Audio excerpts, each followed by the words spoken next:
Welcome to Learning with Lisa, Student Success Beyond Expectations podcast with Lisa Navarra, award-winning educator, consultant, behavior specialist, author, and parent. Welcome to Student Success Beyond Expectations. Today we bring you a very inspiring story where we have Dr. Shemmassian, the founder of Shemmassian Academic Consulting. He was diagnosed around 9 years old with Tourette syndrome. And you may have listened to the other podcast where I had Gianna, the ambassador for Tourette syndrome, speak to all of you about the triumphs and the challenges. Well, today we really want to get to the heart of when children and even adults oftentimes are so influenced by what they're hearing outside of themselves. And they really have a choice, and you have a choice too, of whether or not you believe them and whether or not you take a path that they see you. And if somebody sees you in a way that they say, well, you're not going to ever surmount to anything, you're not going to be anything, you might as well just quit school now, or whatever it is that they say that's negative. People have choices. Your children have choices, right? We all know that. But how do we really get them to hear their inner voice and say, hey, you know something? I'm so much better than what they're saying to me right now. And I believe that. But not only do I believe that, I'm going to act on how I feel.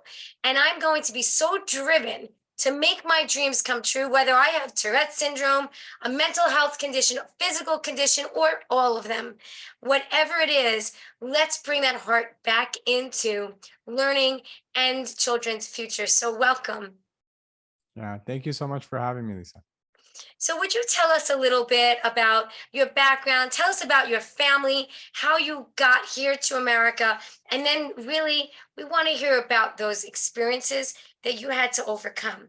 Yeah, absolutely. So, it wasn't very hard for me to get to America. I was born here. My parents were born and raised in Lebanon, and they came here in the late 70s, during the civil war that was going on over there. And I was born in Los Angeles, to an all Armenian family. So my parents are ethnically Armenian. I have an older brother. He's 3 years older than me. And so I grew up in an area called the San Fernando Valley, where I went to an all Armenian school. And yeah, literally 100% of the students were Armenian. Maybe there were like one or two kids who were half Armenian or something like that. And, I thought that was a pretty normal experience growing up here. I now recognize that that's not very normal in terms of, growing up with kids who are, just from similar backgrounds and things like this. And so I was going through school, pretty normal kid, loved basketball, loved video games, always did well in school. And around like 8, 9 years old, like you said, I started exhibiting, various facial and slight vocal tics, like maybe scratching, clearing my throat or something like that. And it was a really strange time because I couldn't stop doing it. And I knew when I was doing it, I knew when it was coming on, but I couldn't stop it. And so it was semi-voluntary in that way. And so, I started getting a lot of feedback from, my parents who were like, just, hey, stop doing that because people are going to think you're weird. And, I don't know, people are going to make fun of you. So just stop. It's a bad habit. Started getting response from teachers like, why are you doing that? You're just trying to distract other people or whatever the case might be. But that started affecting me in the sense that I started feeling upset about it and sad about it because I was like, why don't people believe me that I'm experiencing this and that I don't really have control? And we started going through to a few physicians and they couldn't really figure it out. And then probably maybe the fourth, fifth doctor in, there's a woman who saw me for like 30 seconds and she's like, oh, you have Tourette syndrome. Right. And we were, and it was like very normal. So, or to her, it was very, just very quick. And I really appreciated that because, on one hand, it was like Tourette's, oh my gosh, like, what is that? Like, it's a condition, a brain condition. That's weird. Is he okay? Whatever. And then on the other hand, there was the relief of like, oh, it's a thing and it has a name. And I felt validated where I'm not just, just being weird and making funny faces or something like that. Sure. And so that was really, I thought that was really nice to have that kind of, validation and, to be acknowledged in that way. That didn't mean that you know, the lack of understanding, you know, stopped or anything like that. That continued. But for me, I knew that, Mm. well, I know I can't stop it, and started learning a little bit more about it, reading, you know, brochures that they had, and you know, information like that. And mind you, this was in the, you know, like mid 90s. So it's not like there was all this stuff on the internet. You couldn't just Google Tourette syndrome and learn all about it. It wasn't like that. And so, you know, I started learning about it and understanding that, you know, people with Tourette syndrome are, you know, very capable, they're no less intelligent, and it's just really limited to, you know, these facial changes that you might make, or these vocal tics that you may have. But that, so that was my experience with it. And the toughest thing, quite honestly, was other people's perceptions of me. You know, Mhm. whether it's a parent thinking, oh, that's a bad habit, just stop. What are they going to think of us? How is it going to reflect on us as a family? And me being upset around, well, like, why is that the more important thing to you than how I'm doing? Right. Or, Can you you say know, that again? You know why? Because I think people need to hear that. I know no matter what it is that we say, I just think that's so profound. Say that again. sure. Yeah. I always wondered why, you know, like a parent or a teacher was more concerned about how it would reflect on them rather than how I was feeling.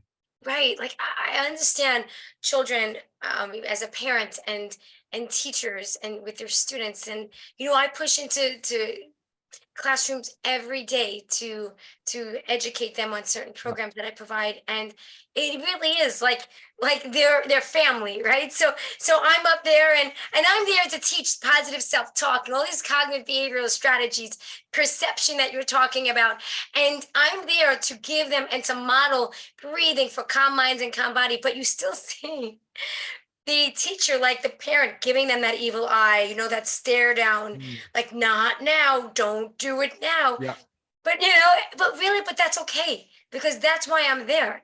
I'm there to give those strategies because children don't want to misbehave. Children don't want to be different in a way that they Right. feel like it's going to hurt them in some way or make them different in an odd way. Mhm. And so when we're there together, we can support one another. But if we're like minded, can you talk toward that a little bit? Yeah, absolutely. You know, it's a lot of things that we, you know, as I'm a parent now, and, you know, I saw that in my own, as, you know, I saw that in other parents. I also saw it when I was, you know, working as a clinical psychologist. A lot of times some, you know, kids they're thriving in certain ways, but we tend to focus on the things that people are struggling with. And a lot of times it also reflects on, you know, we believe that the way it reflects on us is what matters the most. So if you have a, you know, child who's, you know, feeling anxious, like, just do it. Like, you know, look at all the other kids are playing together and all this kind of stuff. Why can't you just, you know, do it on all this kind of stuff? But ultimately it's, you know, we feel as parents like, like, what are they going to think of me if they see you like this? And you know, are they going to think that we did something wrong, or why can't you, you know, all this kind of stuff. But it's not about the parent or the teacher, it's about helping the kid do well. Mhm. And if there are people who are going to think slightly less of you because your kid is a certain way or another, that's on them. And I know this is easier said than done, by the way. I completely recognize this. There are social pressures and what have you. But I just always encourage people to think about, like, what is this child experiencing? Because chances are the whole thing that you're feeling about, oh gosh, why is he doing this? Why is she doing that? You know, they know it too. They're not oblivious to, you know, Oh, being perceived in that way. They're not oblivious to you feeling about them the way you do, and the expectations of them that you have. And so it's a hard thing to, you know, separate out your feeling about it versus what your child might be experiencing. But I think it's critical if we're actually going to be strong support systems for kids. right. And like you said, it's easier said than done. But I'm hearing more now, at least in education, which is good, that we need to go back to the basics and the rigor of the curriculum, although the standards and expectations are still there. There are so many children struggling now. I mean, I did an hour push-in just today about self-talk and Mhm. knowing that you have a voice in your head and changing them. And one girl even said, I'm fat. And Mm. by no means, she's 5'3", 120. She's not fat. And they're struggling. So really, I think that's in support of of what you're saying is that we need to look at the child as a whole.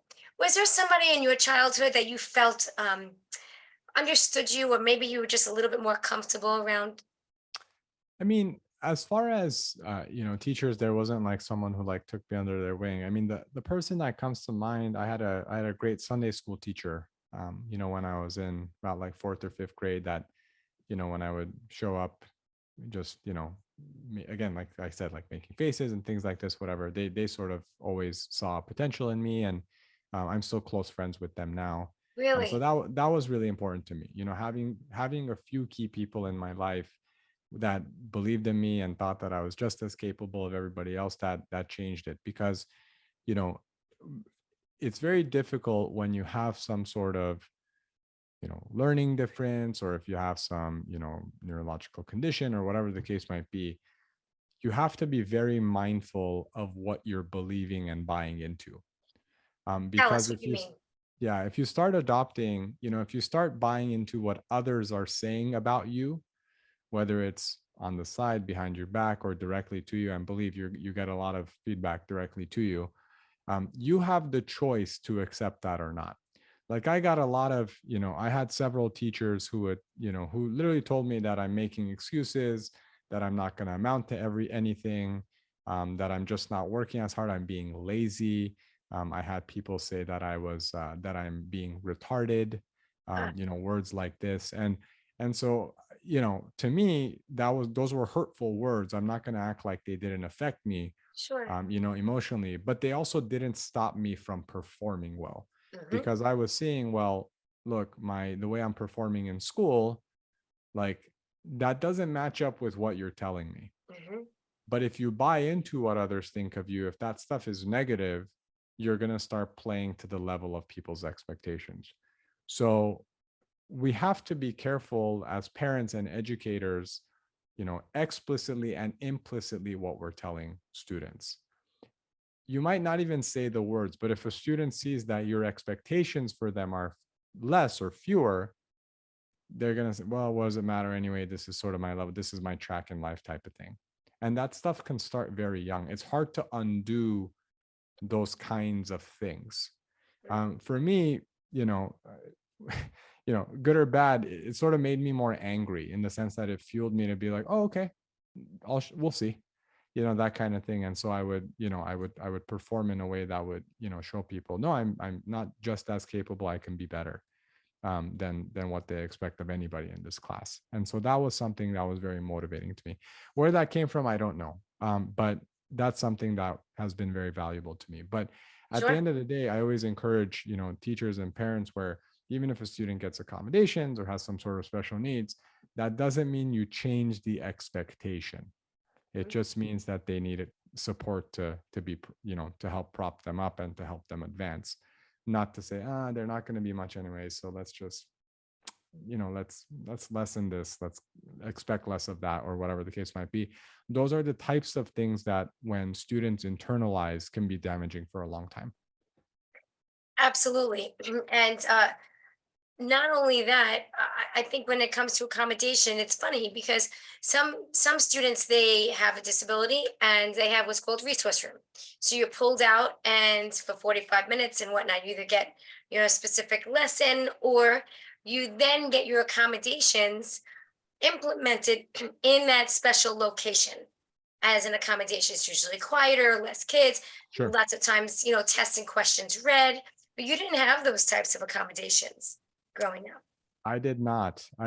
So I went to a very small, all Armenian private school. Like I said, to put it in context, my high school had 200 people total. Okay. Very small, you know, not that many resources, certainly not a lot of knowledge or care about learning differences or anything like that. Mm, I'm sure there were other students who had, differences, but it's not like they were known, or no one was Right. ever pulled out, or there was nothing like this. And so I just kind of had to do the same work as everybody else. And it wasn't until college where I, got, like, uh, basically the special room where I could take an exam or something like that, Yes, just the to have special fewer distractions. location. Yep. Right. Mhm. The special, yeah. So that was it, and had access to note taking support and things like that. But up until then, no, there was no support like that. So, do you remember the transition from high school to college? Now that you're embarking in the possibility of getting accommodations to help you with Mhm. your academic goals, do you remember how you felt or what that was like? I thought it was cool, honestly. Yeah. So I remember like late high school, I want to say like the latter half of senior year. I remember going to some educational psychologist's office, and they like gave me an IQ test essentially. And I think I found it a few years ago, and I'm a psychologist now, so I can like interpret it, Yeah, for sure. all that. So it's kind of funny.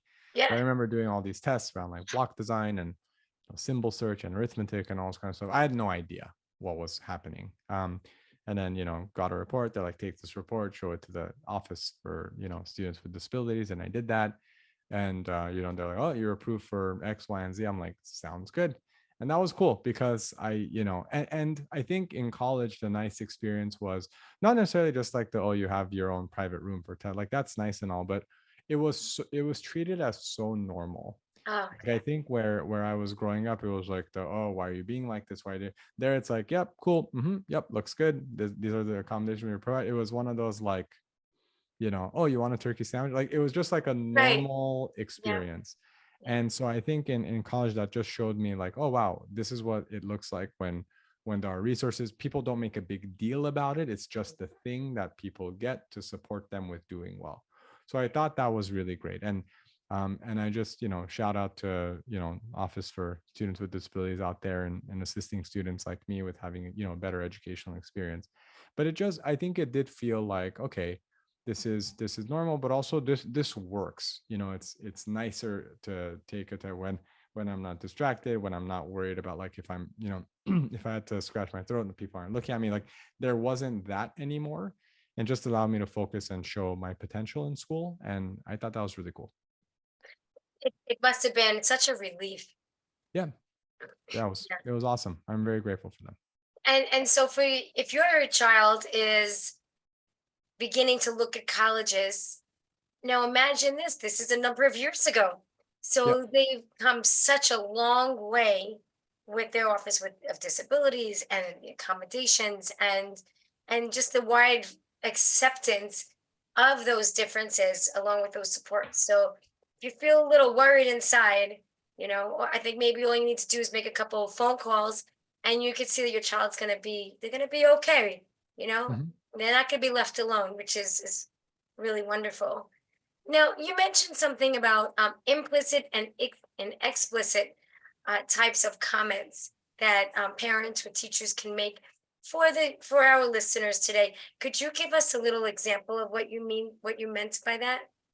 Yeah, so I mean, explicit would be just straight comments like, you know you're not amounting, you're not trying hard enough, or you're not going to amount to anything. Some of the more explicit things that people said, but then more implicit things, or things that aren't directly said to you, will include just the, Laura, you didn't complete a task, it's okay, that's all right, at least you tried, things like this. And that on its surface it probably doesn't sound that bad, like, oh good, you're praising someone for effort.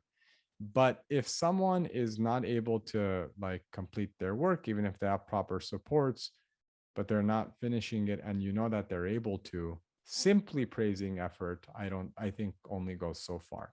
Mhm. So what I think the silver lining of my experience was, because no one took it easy on me, I didn't know that that was an option ever. I never learned that option. And it's only looking back when I've seen, other students struggle with that. And parents can sometimes be involved through college. And we're not really allowing students to independently, reach their potential. And that's something that I'm always mindful of when supporting students, especially, students with disabilities, that look, it is difficult to do well in school. It is difficult to balance it, especially with all the other extracurriculars and what have you. But if you have certain goals, this is the expectation. And, you know, Right. I understand that you need special supports because of your condition. It doesn't mean I'm going to expect less from you. I'm going to expect the same amount. In fact, I might expect more because I know your aspirations. So I like to play to aspirations, not, to preconceived notions about what a kid can or can't do. So tell us in your line of work now how you support individuals who have learning differences. Yeah. So what I do specifically is I help students get into top colleges and especially medical school. And, it's very competitive for anyone who's reading, in the Times or wherever, like college admissions is so hard now. Medical, yeah, it's true. And it's harder than you even think. And so we're talking with situations where there are like sub 5% acceptance rates in programs and things like this. And it's very easy for students to like get to a certain level and sometimes not have the same performance that they're accustomed to. And the negative self-talk really begins. Because a student might have been very good in high school, now they get to college and they're like, oh, like everyone here is, at my level. Sometimes it's about like, how am I going to do that? Or sometimes they perform at a high level and they look around and think, yeah, but everyone is doing that. I'm not special. So there's this thing around like competition becomes like, it puts things in context. When you go to high school and you're at a certain, percentile in your class, you don't have as much. Now when you take, the best students from all the schools around the That's right. country and put them into certain colleges, now it's like it's a whole new league, it's a whole new level. And students can sometimes feel overwhelmed by that and thinking, well, I'm not as good. Except if the school admitted you, they believed, rightfully so, that you can succeed there. So I like to rely on those sources of validation. If you're here, it's because you belong here. Don't get here and evaluate whether you belong here. Say that again. I think if you're here, you belong here. Don't get here and start evaluating whether you belong here. Because how many kids, and my son is a freshman in college at University of Miami, how many kids that just get right into the groove of things, and then all of a sudden, exactly what you're saying, they're not top dog anymore. And Yep. they're like, wow, I really need to step it up, or I need to change a little bit, or they internalize. And so I don't know how many of them, if at all, are saying or thinking what you're saying, which is go back to the idea, I was accepted. Yep. And the acceptance rate is not high, and I should appreciate that. That's Yep. that's something to teach your kids. Remind your children. If you have any college students, say to them, remember the program you got in, remember how hard you worked, and remind them, because they might need that reminder of success within themselves. Yeah, absolutely. Very well said, because I remember, when I got into Cornell and, I was like, all right, I think I'm going to go there. And I was the first, I think I'm still the only student from my high school to ever go to an Ivy League school. And I remember back then, having teachers and even parents like, oh, are you sure? Like you can make it there? Those kids are really smart. Really? Yeah, I Yeah. got that. Like, yeah, I know you're, but they're really smart, that kind of thing. I'm going to tell you something. I'm really smart too. Yeah. I Watch. yeah. So, but that's the thing. So that was another, one of those fires in me. But that kind of thing gets. Or are you sure? Like another one I heard was, I don't know if those schools are for people like us, because I grew up, lower middle class, and had other people like, send messaging like that, where again, if you internalize it, you don't go. Or if you go, you don't succeed, because what's the point? Like, you're not cut out anyway, so why put forth your best effort? But I don't like to buy into those kinds of things. So it's very important, for students to think about what's being said to them, and for them to feel, is this actually true? Is there any evidence, or is this that person's lack of confidence? I have to tell you, you are speaking such language right now. Again, we need to make sure our young children learn to be critical thinkers. Critical thinkers, not in a way that they're criticizing themselves, right? But really thinking exactly what you're saying and knowing, is this thought right? Is this thought correct? Is this thought positive? Is this thought negative? Knowing what those differences are, knowing those keywords, I can't, I won't, it's too hard. right? And really teaching your kids that, because if you want your child to meet with success, just like Dr. Shemmassian has been, I'm doing all right. I'm hanging in It's there. great. It's great. This is great advice, and listen to this deep insight, right? So if we can take, and even if it means jotting down a few notes right now or replaying it, do it, because it's what's going to help center your child if they don't have that fire and determination and inner validation like he has. So thank you. Thank you very much for you have so many messages My for pleasure. people listening. Thank you for the opportunity. Yeah, absolutely. So now, do you have any last words? Do you have any advice, anything that we haven't covered that you think would be a really important message for our listeners today to hear? Yeah, I mean, I think the big takeaway, and just following our conversation, I think that self-belief, and if you're the person with the condition, having that self-belief is critical. And as a parent or educator, having a belief, and really just reflecting on, when I have doubts about a student or whatever, is that my own self-doubt about my ability to educate them or parent them or deal with this situation, or am I, or is it something that's actually supported? Because I want people to decouple those things and always think about putting their kids first. I mean, an example, it's not about learning differences or whatever. My older son, he's 4 years old, and I remember, like, when we put him in soccer, when he was like 1.5, 2 years old, just to get active and have some fun. I remember he wasn't like running as fast as he wasn't dribbling as well and stuff. And I found myself like getting, as someone who did a lot of sports and stuff, I found myself like, oh, come on, like, and he was having a blast. And I found myself like wanting him to do, because I wanted that, I think, for me, for him to be a certain way or what have you.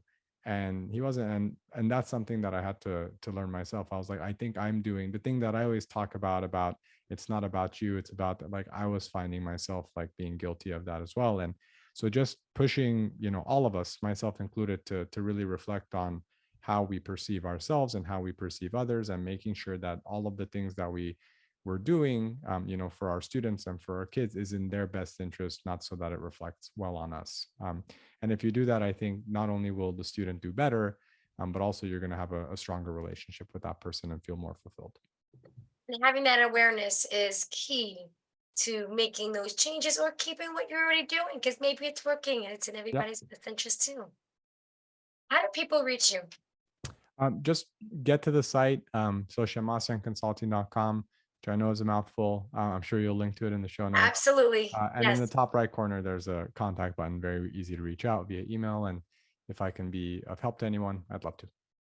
I think you've heard all of this wonderful knowledge, experience, and motivation with downright grit. So thank you so much for listening this for this episode, and we are just thrilled to have this opportunity to add, hopefully, some information and inspiration to your lives. Thank you very much for joining us. Take care. Thank you for listening to the Student Success Beyond Expectations podcast, where school leaders, educators, and parents meet on behalf of children who struggle with learning.